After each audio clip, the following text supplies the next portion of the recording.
नमस्कार साथियों, स्वागत है आप सभी का मेरे चैनल सिर्फ IAS में। ताजा खबर निकल के आ रही है तिरुपति बालाजी मंदिर से, जिन्हें हम वेंकटेश्वरा मंदिर भी कहते हैं। खबर सिर्फ एक नहीं है, कई तरह की है। शुरू से जानकारी बताऊंगी अंत तक। कौन सी जानकारी? सबसे पहले शुरुआत करते हैं कि जहां की बात हो रही है, पहले उसके बारे में तो बता दें। तो जगह है ये वेंकटेश्वरा मंदिर, जो कि आपको मिलेगा तिरुमाला के अंदर, और इसे श्री वेंकटेश्वरा स्वामी मंदिर भी कहा जाता है। आंध्र प्रदेश में पाया जाने वाला ये मंदिर भगवान विष्णु को डेडिकेटेड है। आपने कुछ वक्त पहले इससे रिलेटेड एक कंट्रोवर्सी सुनी होगी। कंट्रोवर्सी क्या? कि यहाँ पे दिए जाने वाले लड्डू प्रसाद के जो अंदर घी यूज होता है, उसके अंदर एनिमल फैट पाया गया था। ये मंदिर आपने अपने बचपन से ही सुना होगा, या जो बड़े मुझे सुन रहे हैं उन्होंने भी अपने बचपन से सुना होगा कि ये रिचेस्ट, सबसे अमीर मंदिर है देश के अंदर, क्योंकि यहाँ पे चढ़ने वाला चढ़ावा बहुत अत्यधिक होता है।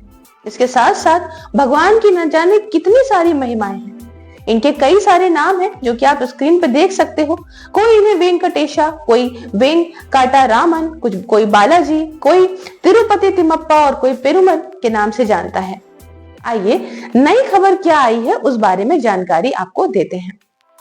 तो आप देख सकते हो यहाँ पे कि खबर निकल के आ रही है कि सिर्फ हिंदू काम करने चाहिए तिरुमाला के अंदर। ये नए टेंपल के चेयरमैन BR नायडू जी ने कहा है इस बात को प्रायोरिटी पे रख के बात आगे करी जाए। तो हुआ क्या है भाई, सुनिए। तो यहाँ पे एक ट्रस्ट है, नाम है TTD का मतलब तिरुमाला तिरुपति देवस्थानम।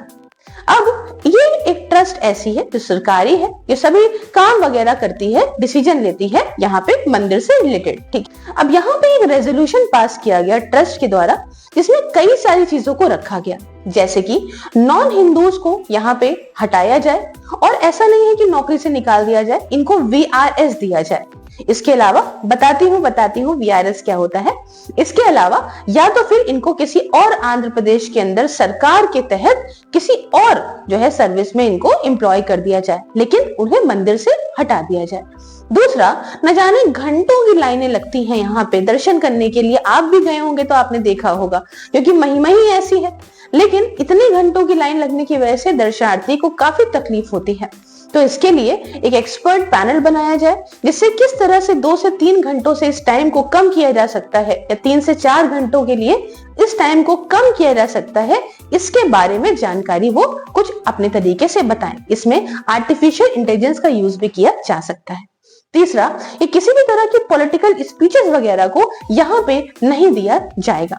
इसके अलावा और भी चीजें हैं, जैसे कि जो लड्डू को लेके कंट्रोवर्सी आई थी, उसमें जो घी वगैरह लेंगे, जो सामान लेंगे लड्डू को प्रिपेयर करने के लिए, वो सभी सामान एक अच्छे वेंडर से और ऐसे फ्रेश सोर्सेस से लिया जाएगा, प्रिक्योर किया जाएगा, ताकि इस तरीके की आगे कभी भी मंदिर की इमेज को किसी प्रकार से भी जो है वो खराब ना हो मंदिर की इमेज।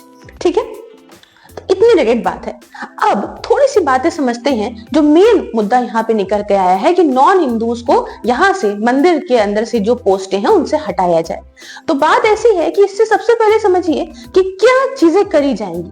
मैंने आपको VRS के बारे में बताया था। VRS का मतलब होता है वॉलंटरी सर्विस स्कीम। जैसे कि मान लीजिए कोई एम्प्लॉय है जिसकी उम्र 40 साल तो हो ही चुकी है, और वो एक पर्टिकुलर कंपनी के साथ में 10 साल से काम कर रहा है, तो कंपनी उसे VRS दे सकती है, और वो VRS ले भी सकता है। इसमें क्या होता है कि कंपनी की कॉस्ट कटिंग हो जाती है और पोस्ट रिटायरमेंट के बेनिफिट्स मिल जाते हैं उस एम्प्लॉय को। लेकिन यहाँ मैंने बताया कि वो 40 साल का हो जाना चाहिए और 10 साल उसने उस कंपनी को दिए होने चाहिए। तो ये होता है VRS। इसके अलावा सेकंड ऑप्शन ये दिया जा रहा है कि जो भी लोग हैं उनको नुकसान ना हो, वो किसी और सरकारी कार्यालय के तहत उनको एम्प्लॉय कर दिया जाए।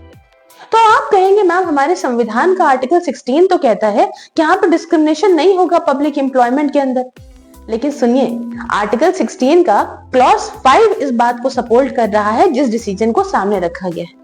आर्टिकल 16 का क्लॉज 5 ये कहता है कि जो इंस्टीट्यूशंस है किसी रिलीजियस टीचर के, वो एम्प्लॉय कर सकते हैं उसी पर्टिकुलर रिलीजन के लोगों को। फॉर एग्जाम्पल, वक्फ बोर्ड के एग्जाम्पल से समझाते हैं। सपोज करिए कि वक्फ बोर्ड है, तो वो यहाँ पे ऐसा क्राइटेरिया अगर बनाए कि सिर्फ और सिर्फ मुसलमान ही उसके मेंबर बने, तो ये बात वैलिड हो जाएगी। समझे कि कोई रिलीजियस इंस्टीट्यूशन अपने ही उन्हीं रिलीजन के लोगों को ही अगर एम्प्लॉय करने का क्राइटेरिया रखता है तो ये बात इनवैलिड करार नहीं की जाएगी। और इसी बात को ही ध्यान में रखते हुए इस डिसीजन को सामने रखा गया है। मैंने और चीजें भी बताई कि इसके अलावा भी बहुत सारी चीजों के बारे में डिसीजन लिए गए हैं जो कि हमने शुरू में ही मेंशन कर दिए थे। आई होप आपको ये बढ़िया तरीके से जानकारी अच्छी लगी होगी। अगर अच्छी लगी तो प्लीज मेरे चैनल को सब्सक्राइब जरूर करिएगा। बाकी सारे सोशल मीडिया लिंक्स जैसे कि ट्विटर, इंस्टाग्राम, टेलीग्राम, सबके लिंक डिस्क्रिप्शन बॉक्स में है, आप मुझे हर जगह पे फॉलो कर सकते हैं।